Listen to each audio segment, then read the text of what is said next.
प्रधानमंत्री नरेंद्र मोदी, राहुल गांधी और मुझ में एक चीज कॉमन है, हम तीनों यूट्यूबर हैं। राहुल गांधी शायद नहीं कहते हैं कि मेरे चैनल को सब्सक्राइब करो, अगर कहा भी होगा तो मेरे ध्यान में नहीं, लेकिन प्रधानमंत्री ने कहा कि मेरे चैनल को सब्सक्राइब कीजिए, तो उस मामले में मैं उनसे सीनियर हूं और ट्विटर पर भी मैं उनसे सीनियर हूं। प्रधानमंत्री से उनसे पहले आया हूं ट्विटर पे। चलो एक मामले में तो मेरी जीत हुई, कम से कम मुझे फॉलो कर रहे हैं और ठीक से अच्छे के लिए फॉलो कर रहे हैं। अब सांप्रदायिकता ही पत्रकारिता है। आप सांप्रदायिकता के बगैर पत्रकारिता की कल्पना नहीं कर सकते। अगर आप सांप्रदायिक नहीं हैं, मुसलमान से नफरत नहीं करते हैं, तो फिर गोदी मीडिया में आप क्या करते हैं कि इतना बड़ा देश, इस मीडिया का इकबाल इतना गिर गया। सत्यपाल मलिक का इंटरव्यू जब राहुल गांधी कर रहे थे तो मुझे अच्छा नहीं लगा। अच्छा अपने लिए नहीं कि भारत की पत्रकारिता अब इस हाल में हो गई कि विपक्ष के नेता को पत्रकार बनना पड़ रहा है और जो पत्रकार है वो विपक्ष की हत्या कर रहा है। जिस नेता को मीडिया ने मजाक उड़ाया और कमजोर साबित कर दिया, उस नेता ने अपने एक इंटरव्यू से लाखों करोड़ की इंडस्ट्री वाले मीडिया को हमेशा हमेशा के लिए शर्मिंदा कर दिया कि जब तुम नहीं हो तो हम विपक्ष का नेता भी बनेंगे और हम इंटरव्यू भी करेंगे। हम सबको पत्रकारिता में पढ़ाया गया कि कुछ नहीं तो 5 W याद रखना, who, what, when, why, where. अब इसकी जगह एक ही W है, व्हाट अबाउटरी का, उसी से ये काम चलाते रहते हैं। तो इसकी आड़ में वो अपने झूठ को सच साबित करता है और इसने खुद को खबरों से, सूचनाओं से विहीन कर लिया है, लोकतंत्र को जनता और विपक्ष से विहीन कर दिया है। इस मीडिया के स्क्रीन पर विपक्ष और जनता अब नजर नहीं आती है। इसकी खबरों का अब एक ही चेहरा है, प्रधानमंत्री नरेंद्र मोदी। सुंदर चेहरा है। इस चेहरे के बगैर उसके पास कोई और सूचना नहीं है। एक नई तरह की सूचना गढ़ी गई ताकि लोगों को पता न चले कि सूचना गायब है। इन 10 वर्षों में प्रधानमंत्री की लोकप्रियता अलग अलग राज्यों में घटती भी रही, बढ़ती भी रही, लेकिन उनके प्रति गोदी मीडिया एक समान से निरंतर निष्ठावान बना रहा, क्योंकि वह उनमें समाहित हो चुका है। वही उनके संपादक हैं, वही उनके समाचार हैं, वही उनके विचार हैं, वही उनके प्रचार हैं। आप सभी आचार हैं और बेकार हैं। इस मीडिया में आप मोदी, बीजेपी, आरएसएस, बजरंग दल सबके गुण देख सकते हैं, मगर विपक्ष को जब यह दिखाता है तो मरियल सा बताता है, उसका उपहास उड़ाता है, विपक्ष के सवालों को कभी जगह नहीं देगा, अदानी और पुलवामा को लेकर कभी सवाल नहीं करेगा और इस तरह से दिखाता है कि वो दिखाई ना दे, उनका काम नजर ना आए, उन्हें जो भी समर्थन मिल रहा है उसे रिजेक्ट करता है। राहुल गांधी, आदित्य ठाकरे, तेजस्वी यादव, ये सब 50 के आसपास और उससे नीचे के नेता हैं उम्र के हिसाब से। तो ये नई पीढ़ी के नेता थे। इन्हें जोकर बनाकर पेश करेगा, इन्हें करप्ट बनाकर पेश करेगा। उस देश में जहां युवा नेताओं की बात होती है वहां युवा इन युवा नेताओं को नहीं दिखाएगा, बल्कि 70 साल के नेता को युवाओं के नेता के रूप में लगातार पेश करता है। उनके काम करने के घंटे का प्रचार करेगा, उनसे सवाल नहीं करेगा।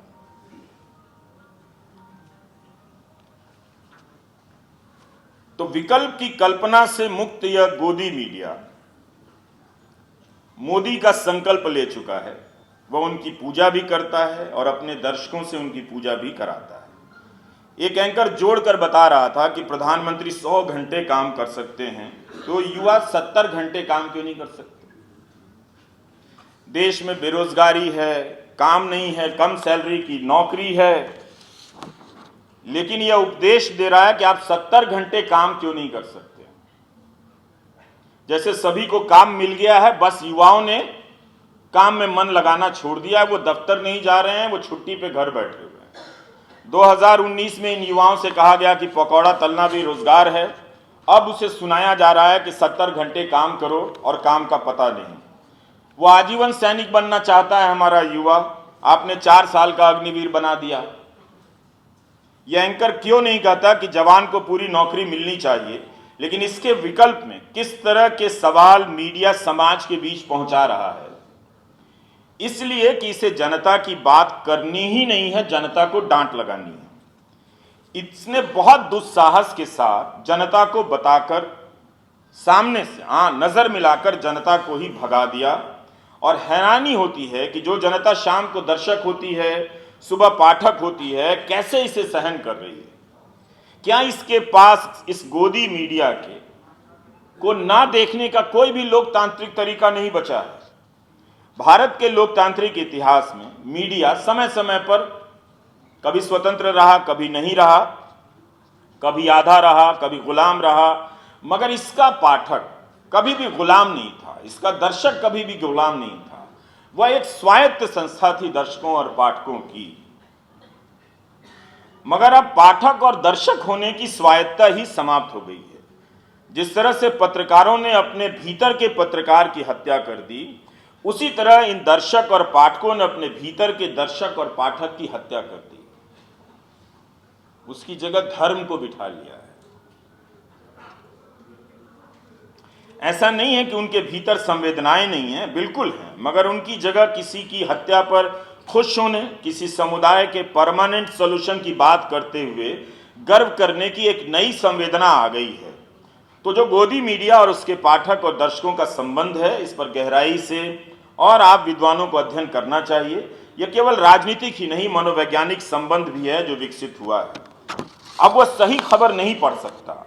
जब तक गलत खबर नहीं पढ़ेगा तब तक मानेगा ही नहीं कि उसने जो खबर देखी है वो सही है।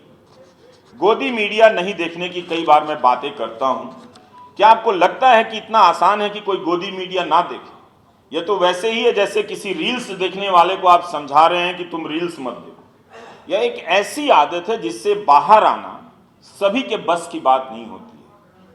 आप धर्मनिरपेक्षता से सांप्रदायिक बहुत आसानी से हो सकते हैं, लेकिन सांप्रदायिकता से धर्मनिरपेक्ष होने में या मानव होने में, मानवीय गुणों से अपने आप को उस पर लाने में बहुत ही असाध्य प्रक्रिया है। यह सबके बस की बात नहीं है। जो एक बार सांप्रदायिक होता है वो बहुत लंबे समय के लिए सांप्रदायिक होता है, और जो सांप्रदायिक होता है वो उसके साथ साथ हत्यारा भी होता है। अगर हत्यारा नहीं होता है तो हत्या का समर्थक होता है। तो इतना आसान नहीं है कि आप उससे एक झटके में कह दें कि तुम गोदी मीडिया मत देखो। वो क्या करेगा, वो कैसे जिएगा, उसे अब जीना भूल गया है वो। जब तक गोदी मीडिया के खिलाफ नागरिकों का आंदोलन नहीं होगा, लोग घर घर जाकर नहीं समझाएंगे, तब तक भारत को लोकतांत्रिक और लोकतंत्र के लिए खड़ा होने वाला मीडिया नहीं मिलेगा। भारत की लोकतंत्र की यात्रा में मीडिया की अच्छी भूमिका रही है, जिसे हम प्रेस के रूप में जानते थे। विभाजन की आग में घी डालने में भी इसकी भूमिका रही है, तभी गांधी जी ने अखबार ना पढ़ने की सलाह दी थी।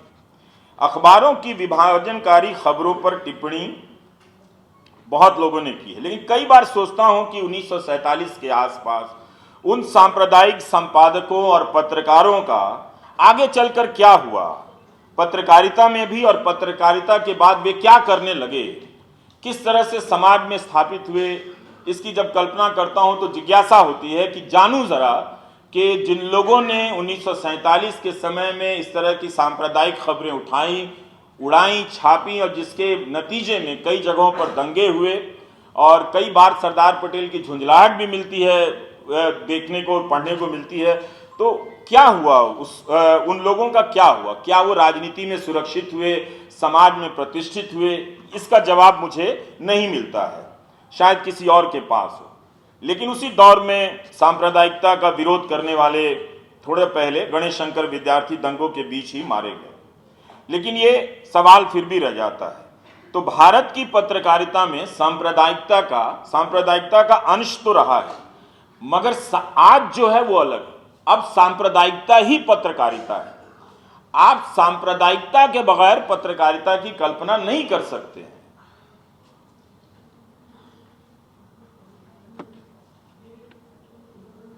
अगर आप सांप्रदायिक नहीं हैं, मुसलमान से नफरत नहीं करते हैं, तो फिर गोदी मीडिया में आप क्या करते होंगे, कैसे अपना दिन बिताते होंगे, यह भी सोचने की बात है। आपकी क्या वहां कोई जगह हो सकती है? तो आज पत्रकार होने के लिए सांप्रदायिक होना और एंटी मुस्लिम होना पहली शर्त है। और जब आप सांप्रदायिक हो गए तो आप किसी भी तरह से लोकतांत्रिक और संवैधानिक नहीं हो सकते। वो संभावना आपके भीतर ही खत्म हो गई, वो किसी संस्थान से पैदा नहीं की जा सकती। और हिंदू मुस्लिम का मैं इस्तेमाल नहीं करता, मैं अक्सर एंटी मुस्लिम का इस्तेमाल करता हूं, क्योंकि अब सब एक तरफा है। तो जब पत्रकारिता सांप्रदायिक हो जाए, उसके भीतर के लोग भीड़ की हत्या पर जश्न मनाने लग जाएं, क्या आप उसे संविधान का पाठ पढ़ा सकते हैं? आज के गोदी मीडिया में हर तरह की बुरी आत्मा प्रवेश कर गई है। एक जो अच्छी आत्मा थी, संविधान की आत्मा, वो मीडिया से बाहर कर दी गई है। अब मीडिया पर छापा पड़ता है तो वो मीडिया के लिए चिंता की बात नहीं। बहुत से एंकर इसकी निंदा अब नहीं करते हैं। न्यूज क्लिक पर छापे को लेकर या केरला के मीडिया वन चैनल पर जब प्रतिबंध लगा, एनआईए का केस था, तो कितने चैनलों ने इस पर बहस की? वो करेंगे भी नहीं। अब इसार शर्मा को लेकर एक सांसद ने नाम ले लिया कि चीन से पैसा ले रहे, कहीं कोई प्रमाण नहीं है, और उस पर मुख्य धारा के गोदी मीडिया ने उस पर बहस भी कर दी। अब इसार खुद पत्रकार है, तो अब पत्रकार को उस मीडिया से लड़ना पड़ रहा है अपने अस्तित्व को बचाने के लिए। तो आम नागरिक की क्या हालत होगी आप समझ सकते हैं।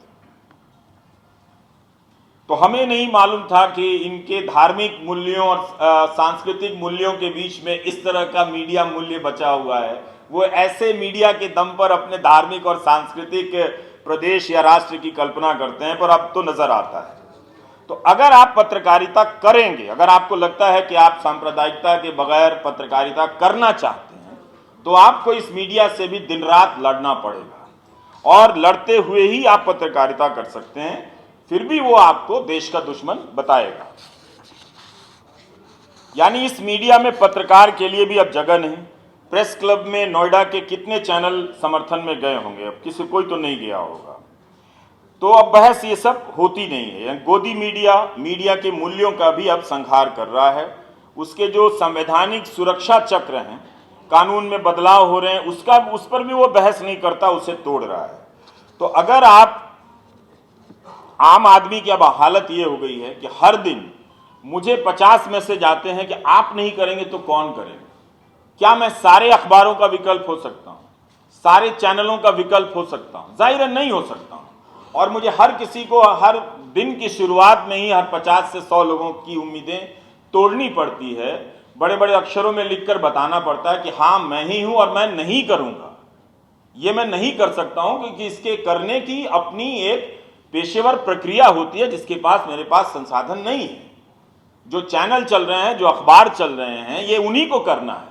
और अगर वो नहीं कर रहे हैं तो आपको ये स्वीकार कर लेना पड़ेगा कि अब ये जो भी अवसर है कि अपनी बात कहीं पहुंचाकर सुना दी जाए, वो समाप्त है, वो मृत प्राय है। मैं उसका विकल्प नहीं हो सकता।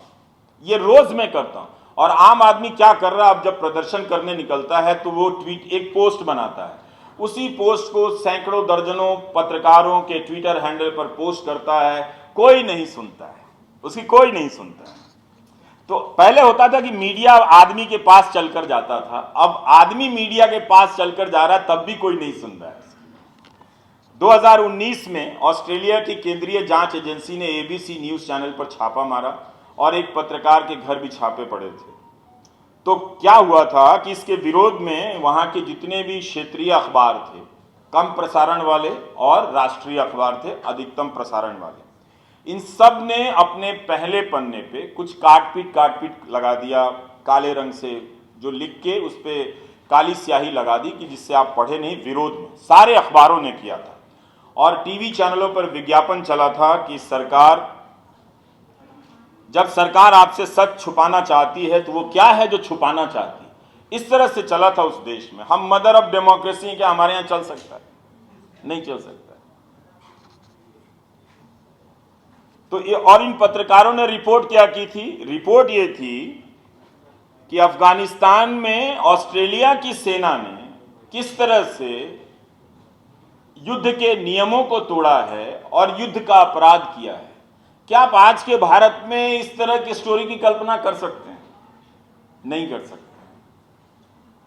और इससे वहां के जो प्रधानमंत्री थे उस वक्त, स्कॉट मॉरिसन, बड़ी दिक्कत हो गई उनकी।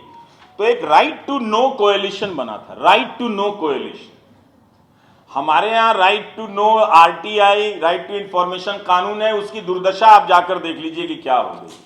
उस कानून का भी इस्तेमाल सूचना हासिल करने के लिए ये लाखों करोड़ के विज्ञापन वाले मीडिया में आपको 1-2 पत्रकार ही मिलेंगे, वो भी अखबार में मिलेंगे।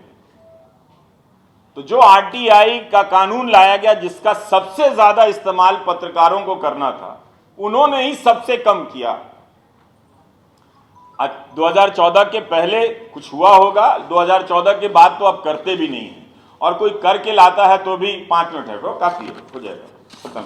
तो इस तरह से 2018 में अमेरिका में भी बॉस्टन ग्लोब के नेतृत्व में करीब करीब 300 अखबारों ने संपादकीय लिखा था, प्रेस फ्रीडम के लिए लेके लिखा था।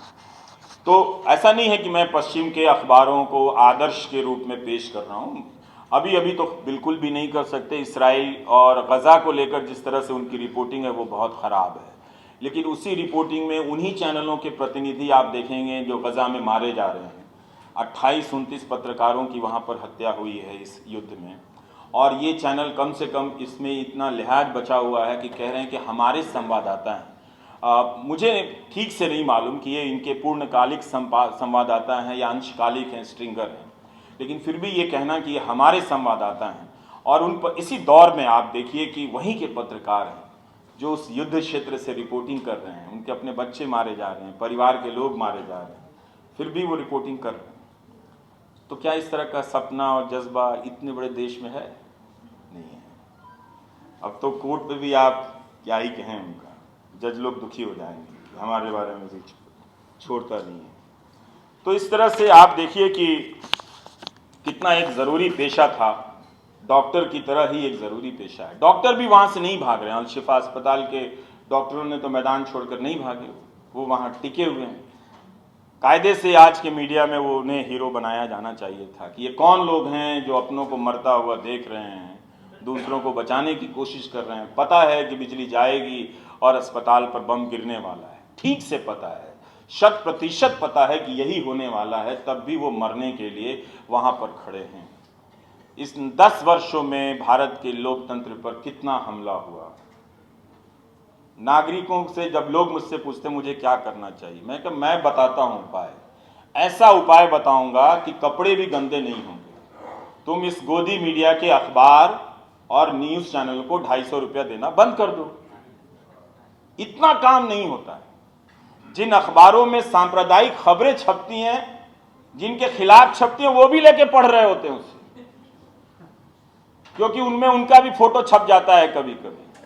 तो जब आप इस मीडिया से नहीं लड़ सकते, तो जब आप कोई भी लड़ाई आज के दौर में इस गोदी मीडिया के बनाए हुए मूल्य जाल से लड़े बगैर, वो लोकतांत्रिक और संवैधानिक लड़ाई हो ही नहीं सकती। इसका मतलब है कि आप समय बर्बाद कर रहे हैं।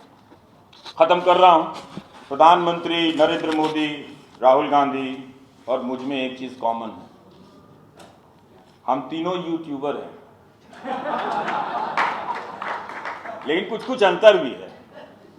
राहुल गांधी शायद नहीं कहते हैं कि मेरे चैनल को सब्सक्राइब करो, अगर कहा भी होगा तो मेरे ध्यान में नहीं, लेकिन प्रधानमंत्री ने कहा कि मेरे चैनल को सब्सक्राइब कीजिए। तो उस मामले में मैं उनसे सीनियर हूं, क्योंकि उनके पहले से मैं कहता आ रहा हूं कि मेरे चैनल को सब्सक्राइब कीजिए। तो और ट्विटर पर भी मैं उनसे सीनियर हूं, प्रधानमंत्री से उनसे पहले आया हूं ट्विटर पे। तो खैर, अब उनके समर्थक मेरा मजाक उड़ाते थे कि ये ट्विटर पे मांग रहा है और सब्सक्राइबर ढूंढ रहा है, इसको नौकरी से नहीं। देखिए, पत्रकार खुश है पत्रकार की नौकरी जाने से, तो हम यहां तक आ गए हैं। लेकिन वो जब उन्होंने सब्सक्राइबर मांगना शुरू कर दिया तो मैंने कहा चलो, एक मामले में तो मेरी जीत हुई, कम से कम मुझे फॉलो कर रहे हैं और ठीक से अच्छे के लिए फॉलो कर रहे हैं। तो यह है कि आपको समझना चाहिए कि प्रधानमंत्री को क्यों यूट्यूब पर आना पड़ा, राहुल गांधी और मुझे क्यों यूट्यूब पर आना पड़ा। दोनों के कारण अलग है। प्रधानमंत्री के पास अगर बाजार का मीडिया उसे छोड़ ही दीजिए, बेहिसाब दूरदर्शन के तमाम चैनल हैं, आकाशवाणी के तमाम चैनल हैं, इसके बाद भी उन्हें यूट्यूब पर जाकर कहना पड़ा कि आप हमें सब्सक्राइब कीजिए। इसलिए नहीं कि टेलीविजन के बताया जाता है कि दर्शक कम हो गए हैं, ये कुछ कारण रहे होंगे, या फिर इन एंकरों की साख खत्म हो गई है तो अब ज्यादा उससे वसूली नहीं हो रही है। पर मुझे लगता है कि ये बहुत ज्यादा मजबूत कारण नहीं है। हमें ये कभी भी भ्रम में नहीं रहना चाहिए कि YouTube का जो स्पेस है वो कोई गैर सांप्रदायिक स्पेस है। वहां पर ज्यादा सांप्रदायिकता मुख्य धारा के गोदी मीडिया से कहीं ज्यादा सांप्रदायिक पत्रकारिता या फिर सामग्रियां, ऐसे कार्यक्रम मजबूती से जमे हुए हैं। तो प्रधानमंत्री उनके तक पहुंचने के लिए कह रहे हैं कि मुझे भी सब्सक्राइब कर लो और अपने अपने कार्यक्रम में मेरा भी थोड़ा थोड़ा डालना शुरू करो। तो ये किए है।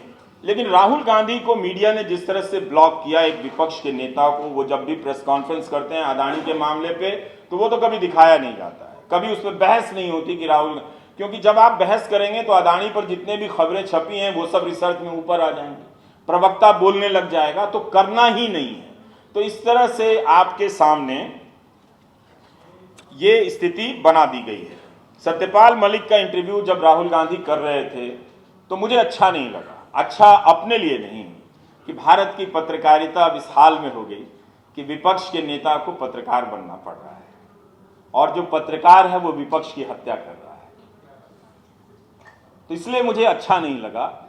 और ये भी लगा कि जिस नेता को मीडिया ने मजाक उड़ाया और कमजोर साबित कर दिया, उस नेता ने अपने एक इंटरव्यू से लाखों करोड़ की इंडस्ट्री वाले मीडिया को हमेशा हमेशा के लिए शर्मिंदा कर दिया कि जब तुम नहीं हो तो हम विपक्ष का नेता भी बनेंगे और हम इंटरव्यू भी करेंगे। ये बहुत दुखद क्षण था जब मैं उस इंटरव्यू को देख रहा था। देखते समय हर क्षण मुझे बहुत दुख हो रहा था कि इतना बड़ा देश, इस मीडिया का इकबाल इतना गिर गया कि नहीं, अभी हम भ्रम में नहीं रहते हैं। लेकिन खैर 7 फरवरी 2023 को, मैं अब बात खत्म कर रहा हूं, प्रधानमंत्री नरेंद्र मोदी ने कहा था कि इन लोगों को ईडी का धन्यवाद करना चाहिए कि ईडी के कारण ये लोग एक मंच पर आए हैं। ईडी ने इन लोगों को एक मंच पर ला दिया।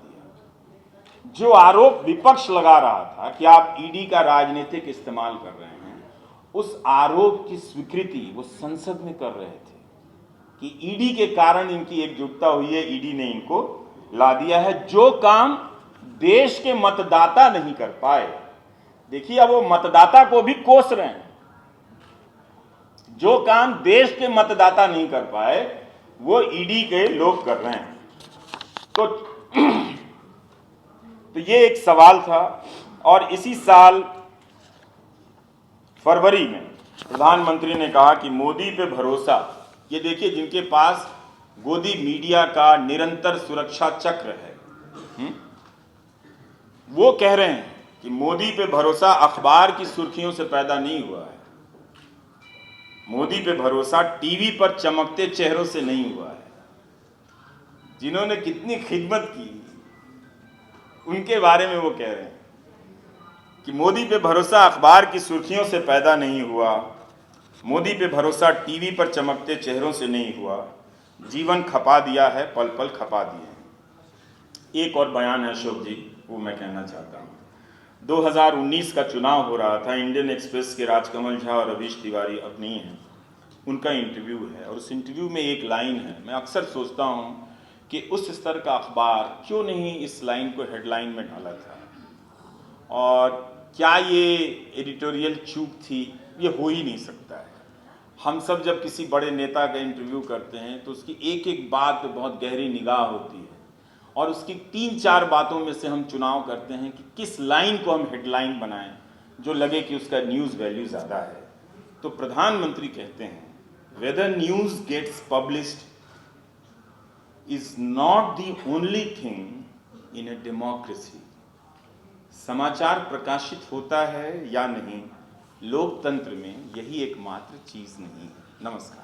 नेशनल दस्तक की आपसे गुजारिश है कि अगर इसको बचाना चाहते हैं तो नेशनल दस्तक को सब्सक्राइब करने के लिए रेड कलर के सब्सक्राइब बटन को दबाएं, फिर बेल आइकन की घंटी दबाएं। नेशनल दस्तक को बचाने के लिए बहुत जरूरी है कि हर खबर को शेयर करें, लाइक करें, कमेंट जरूर करें।